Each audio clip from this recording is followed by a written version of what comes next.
अभ्यास 36। नीतियाँ और कार्यक्रम कुछ भी हो, किंतु यह भूलने वाली बात नहीं कि उन्हें अमल में लाने के लिए एक उपयुक्त वातावरण एवं परिस्थिति की जरूरत होती है। उसमें यह भी देखना होता है कि कहीं उन पर तेजी से अमल कोई ऐसी प्रतिकूल परिस्थिति पैदा न कर दे कि जो अगले काम में रुकावट पैदा कर दे। आखिर यह लोकतंत्र है। इसमें जनमत की उपेक्षा करके तानाशाही या कम्युनिस्ट तरीके से नहीं चला जा सकता। नीतियाँ और कार्यक्रम कितने भी अच्छे हों, पहले उन जालों को हटाना होता है जो उनके अमल में बाधक हैं। फिर भी यह भी देखना होता है कि जो उत्पादन गरीबी और अन्याय मिटाने का एक बहुत बड़ा साधन है, उसमें सबका सहयोग प्राप्त हो सके। ऐसी सूरत में यदि कांग्रेस अपने वचनों को पूरी नहीं कर रही है तो वह बहुत अधिक योग्य बात नहीं है। Next stanza. प्रधानमंत्री ने यह बिल्कुल ठीक कहा है कि गरीबी हटाओ का कांग्रेस का नारा कोई ऐसी जादू की छड़ी नहीं कि उसके घुमाते ही गरीबी दूर हो जाए।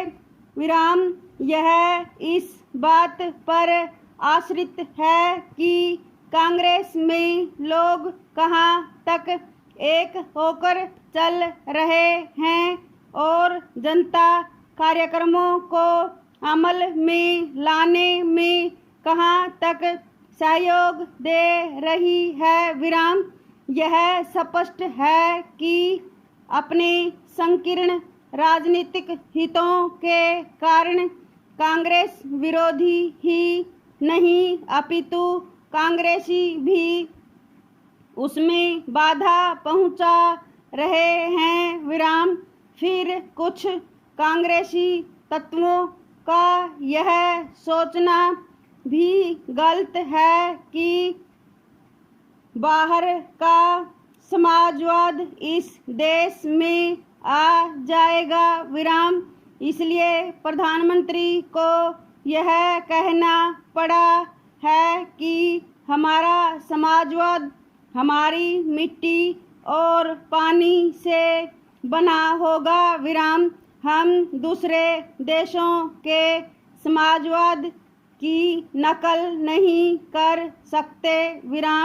यह उन लोगों को करारा जवाब है जो एकदम सब चीज़ों के राष्ट्रीयकरण के पक्ष में है। Next stanza.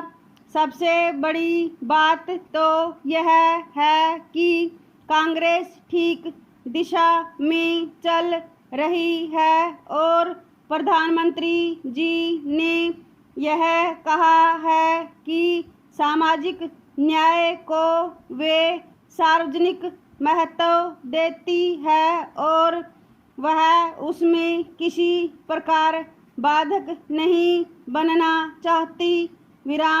जब तक समाज में सबको बराबर का न्याय नहीं मिलेगा तब तक देश में किसी का भी हित नहीं हो सकता।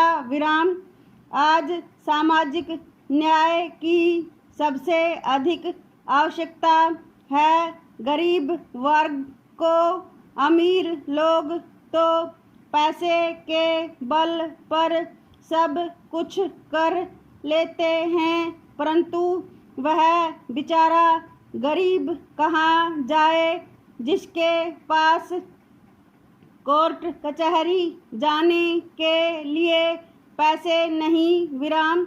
आज ऐसे गरीब लोगों को सामाजिक न्याय दिलाने की बहुत ज़रूरत है। विराम।